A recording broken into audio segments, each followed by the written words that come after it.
Coming up, big movement in Washington. The Senate moves on FAA reauthorization. And the FAA moves on the Part 23 rewrite, what that means to you. Plus, a Cirrus parachute landing caught on tape. And it's a Guinness World Record attempt for a good cause. AOPA Live this week begins in just a moment.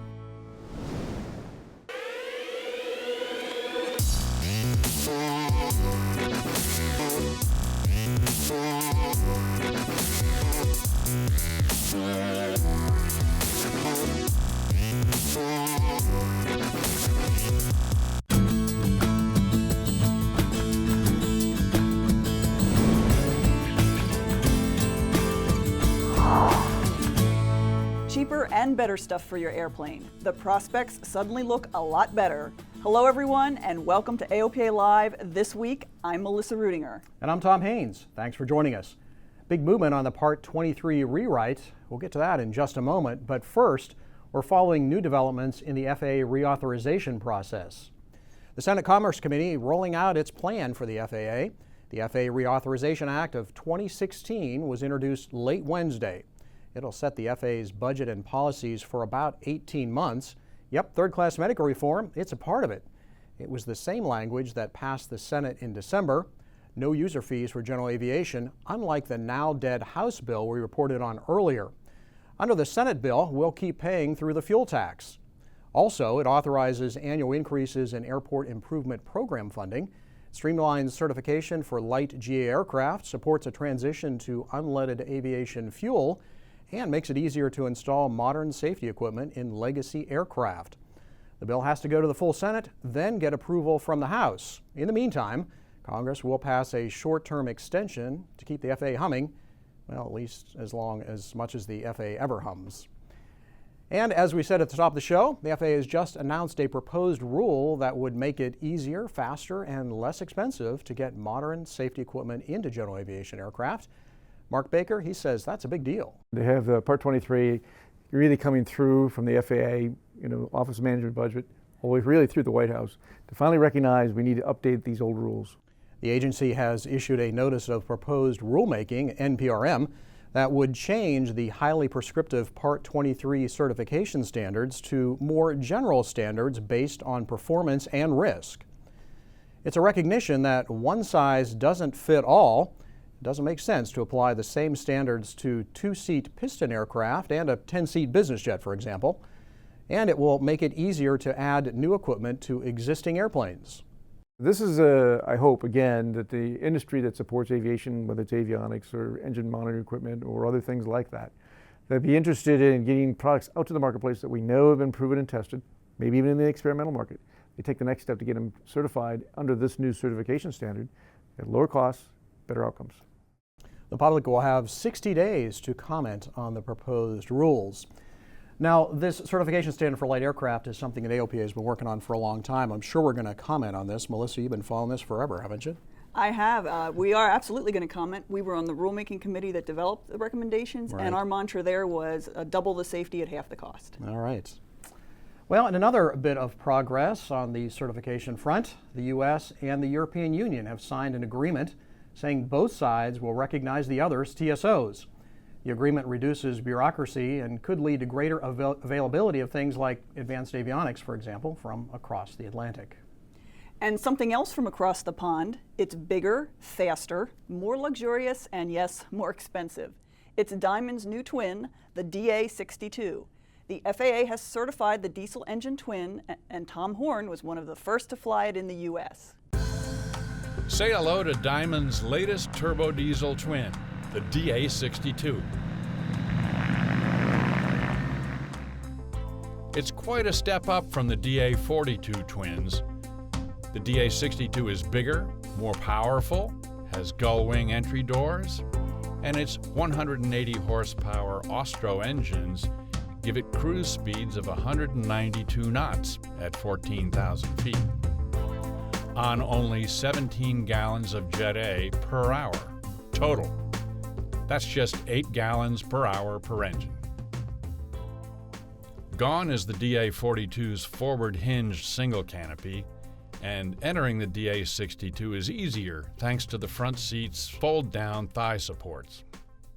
No more stepping on the seat. The interior fit and finish is much more upscale than previous Diamond twins. 5 seats are standard, and 2 more optional aft seats mean that Diamond hopes the DA62 will find a role as a charter airplane. Starts are a matter of pushing a button, and in-flight shutdowns and restarts are equally uneventful. This airplane has a G1000 Garmin avionics suite with an integrated autopilot and synthetic vision. It's got radar in it, XM weather. It's got an amazing amount of capability. And in addition, a newer feature you're finding on aircraft is something called envelope protection. So even when the autopilot's not engaged, but the pilot overbanks the aircraft or the aircraft itself through the autopilot system, will actually nudge the pilot back into a safe attitude. It's very easy to override it. You just press the red button on the stick, which is the normal autopilot disengage, and then you in turn can override it.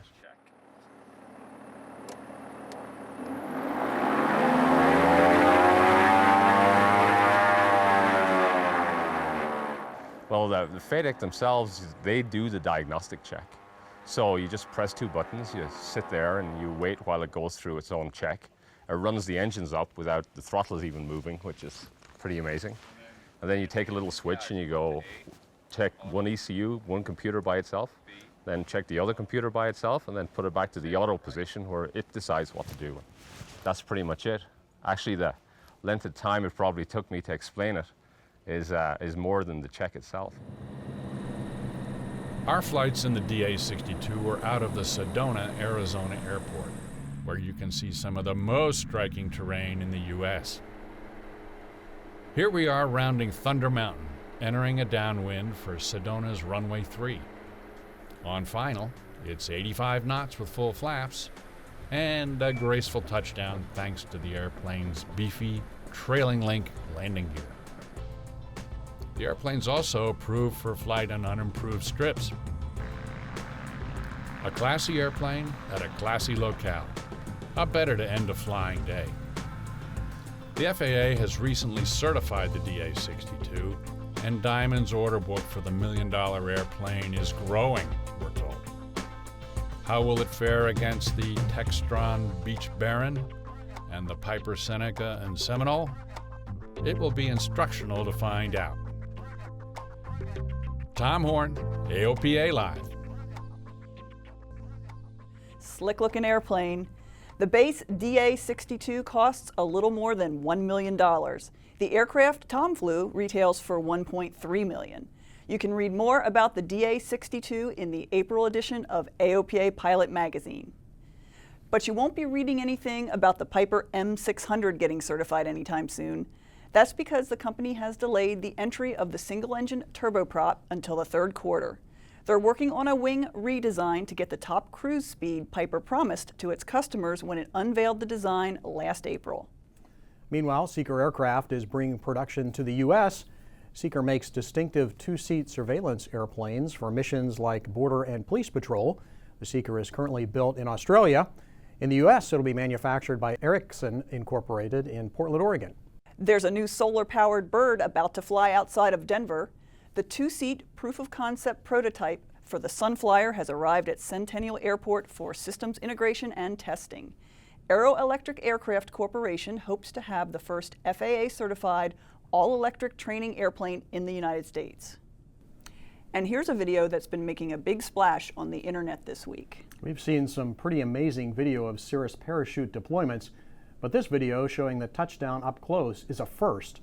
The touchdown appears less than gentle, but the passengers walk away and even posed for pictures afterward.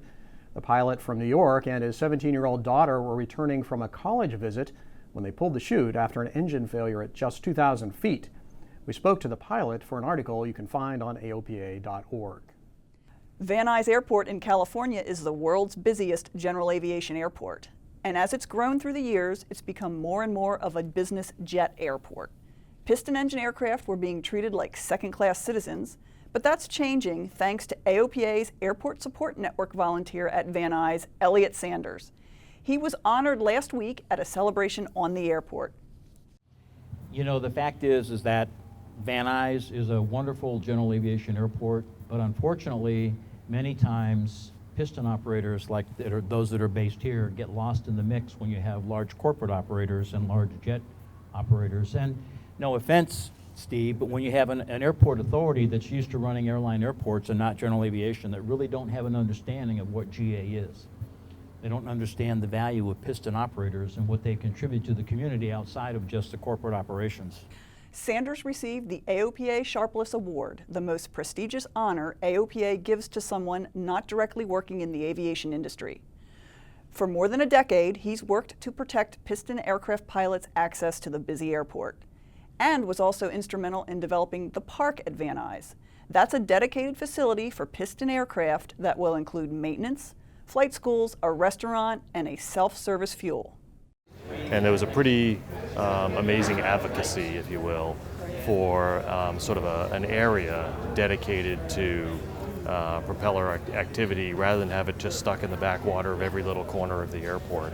And I think Elliot in particular was somebody who had the vision that having it in one place created the community. It was more than just that we want more land in different areas. We want it concentrated in a certain area.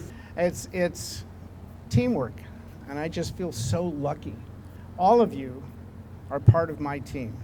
When I talk to you about advocacy, Barry, when we have our dinners, all of you have your place in my team, and I'm trying hard to be a part of your team. I can't thank all of you enough for joining me tonight. I can't thank AOPA enough for recognizing all the effort of 18 years to get to this point. And we're going to build it, and we're going to make it a place that will live on into the 30 years that come that the lease has. And Congratulations to Elliot Sanders, the recipient of the Lawrence P. Sharpless Award. Coming up after the break, Team Goulion tweaks their race plane and setting a world record for a good cause. These stories in just a moment. But first, we lost an aviation legend this week. Woman Air Force service pilot Elizabeth Strophus, or Betty as she was known, died this past Sunday. Betty worked tirelessly to tell the story of loss and the fight for women in aviation. We had a chance to talk to Betty about that passion this past summer at our Anoka fly-in. It just pleases me to see what the women are doing today. I'm proud of them all. I'm just glad that I helped start that. Truly an incredible woman. Betty Strophus was 96 years old, and she will be missed. It's been called the most sophisticated single-engine airplane ever. But to the people whose loved ones are alive today, it's called a lifesaver. The Cirrus airframe parachute system, only from Cirrus Aircraft. Welcome back. You're watching AOPA Live this week. Amazon has a big announcement. In fact, it's a wide body, 20 of them to be exact. The company is rolling out a fleet of 20 Boeing 767s as part of their delivery and fulfillment fleet. No word on if they're going to do Amazon Prime home deliveries via those cargo haulers. It's time to race. The 2016 Red Bull Air Race season gets started this week in Abu Dhabi. The Arabian Gulf's sparkling blue water will be a nice backdrop to the start of the race series. You can find coverage of the event next week on the program. And in the master class again this year is AOPA Ambassador Mike Goulion. His team has spent the offseason making major improvements to the number 99 Zivco Edge 540, including adding new winglets of their own design. They've tweaked the airplane in many other ways to try to be the best. From all of us, you are the best, Mike. Good luck.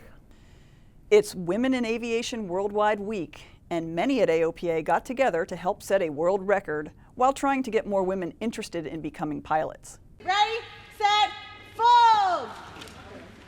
Today we helped set a Guinness World Record for number of pink airplanes built, as well as number of people participating in building pink airplanes. It may seem silly, but these folds are serious business. This event really was a challenge to put together in that it was for a Guinness World Record, so there are a lot of things to be thinking about, a lot of little details and witnesses and a lot of different logistics to work through. But that and having to tell a bunch of aviators how to build a paper airplane, because everyone has their own way of building a plane and we had a template that we had to follow, so that was a challenge. 34 people, including a handful of guys, helped build 397 airplanes in 15 minutes. The record attempt was part of a simultaneous effort at locations around the world. It's all to honor the anniversary of Harriet Quimby's achievement of earning a pilot certificate from the Aero Club of America in 1911, which made her the first American woman to earn her wings. The Michigan pilot and journalist also became the first woman to fly across the English Channel. Well, it's a great honor to be one of the 6% of female pilots, but it's also a challenge because it's not something that's expected of us. We really have to make it known that that's something that the women can do and that they can have a passion for it. And, you know, it would be nice to have little girls playing with airplanes as normal as playing with dolls. No word yet from Guinness if the record is official. So Tom, you were there. Pretty cool thing to do, right? It was fun. I was there basically to observe. I didn't participate, but the record-setting thing was only about building the airplanes, wasn't about actually flying them. So you can imagine what happened when we were all done. Of course, everybody flew the airplanes, and to see 300 and some airplanes flying around was great fun, and it was a fun event. Good time to be there. Well, if you can believe this, the U.S. Air Force says they're not going to make the 2020 ADS-B mandate. In a complaint that is all too familiar, the Air Force says there's not enough money to equip all the airplanes in time. Congress authorized the funds to upgrade Air Force planes for the past few years, but the money wasn't spent. So that wouldn't be an excuse for the rest of us, I guess. They've got the money, but they just can't get it spent. What a problem. Help me with that, will you? Well, that does it for this edition of AOPA Live this week. I'm Tom Haynes. And I'm Melissa Rudinger. We'll see you next Thursday for another AOPA Live This Week.